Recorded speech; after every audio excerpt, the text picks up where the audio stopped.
Boys and girls, Happy New Year. This is Dr. D. I hope you had a wonderful holiday season. In less than 2 weeks, we're going to celebrate Martin Luther King's holiday. This year it'll be on Monday, January 18th.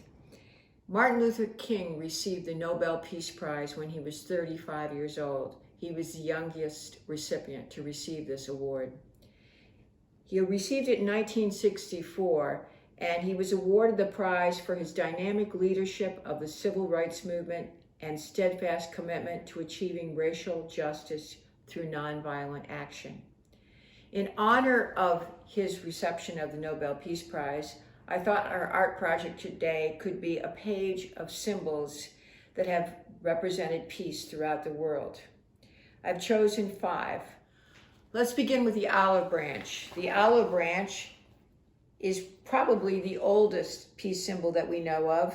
It comes from 5th century BC Greece, and it was intended to drive out evil spirits. Virgil, the great Greek writer, used the olive branch as a symbol of peace in his masterpiece, Aeneid.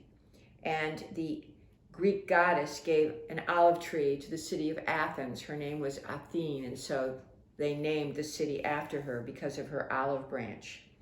In the 17th century, Charles I made gold coins that had an olive branch. In the 18th century, English coins had a spear and an olive branch. And in the early part of our country, July 1775, we had the olive branch petition. That was our hope of avoiding war with England. This particular symbol, the circle with lines, came from England when they were considering disarming nuclear weapons. And eventually, that was in 1958, and eventually it became a generic symbol in the 60s and up to the present time as a symbol of peace. The rainbow has also a very old history. The Greeks believed that messages were passed from the gods to Mount Olympus on the rainbow.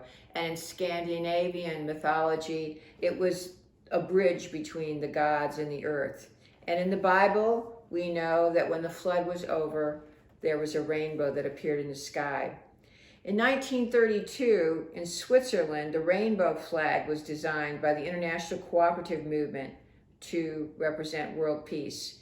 And in the 30s, Europe was aware that they were probably going to go to war, and Switzerland was not involved in that war. The white poppy came from the anti-war women's cooperative in the 30s. Again, they were certain that they were going to go to war.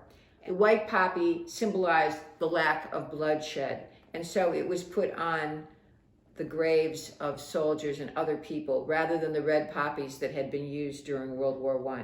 The dove is a Christian symbol, but it's also been used by other cultures as well. In Japan, the dove is carrying a sword, and that signifies the end of war. And in Greece, the dove represents the renewal of life and love. And of course, again, in the story of Noah, he sends out a dove, which returns with an olive branch.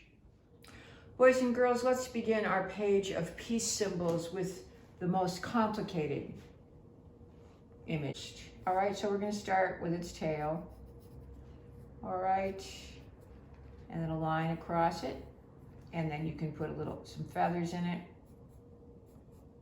Okay, now we want to make some broad wings this way, and the other way we want to make them about the same length, and bring them in. Bring them in. All right, and now his face and a beak. Okay, so there is our dove, and I'm going to shade it in gray.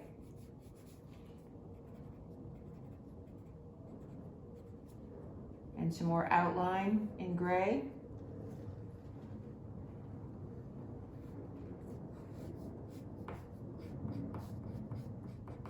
Okay, now a little bit of movement here to represent the feathers. And as I've told you many times before, I'm going fast. I would like you to color more carefully, but I want to save video time. So, one of the most common symbols of peace, the dove. All right, now the symbol that comes from ancient Greece, the olive branch. So we'll start with the stem, a little bit thicker at the bottom, and let it narrow. All right, and it opens up into a leaf. And then the leaves come off of the branch in different places. They're not right across from each other. Okay, and of course, as you know, I like to outline and then do layers of colors. So I started out with the green, outlining the leaves, and then filling it in. And then I'm going to go back and take another type of green and add some depth to it by putting that green over the top. This is a yellow green. So there is our olive branch. Now I know all of you know how to do rainbows, so I'm not going to spend time on that. But my rainbow, for fun, I did primary colors, blue, red, and yellow, and then above the primary colors, the secondary colors that come from mixing the primary. Green, which is yellow and blue, orange, yellow and red, and purple, blue, and red. And we talked about that at the beginning of the school year. Now you can color your rainbow any colors you want. I just did that as a way to remember primary and secondary colors. Now this circle, we're going to double it, and then we're going to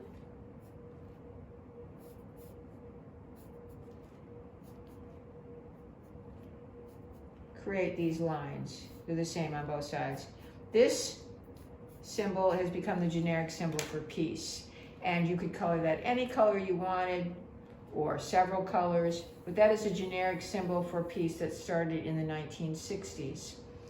And then white poppy became very popular as a symbol of peace in the 1930s when Europe was worried about a world war. Prior to that time, they had used red poppies. Now, I have never seen a white poppy in real life, and I look forward to having that opportunity. So I did use white crayon, but then I also took a little gray to give it a little more substance, because white doesn't show up very well on the video or on plain white paper. So there is the white poppy with a little green stem. Boys and girls, I look forward to you creating a page of peace symbols. Please send me photos of your artwork. I'll see you next time. This is Dr. D.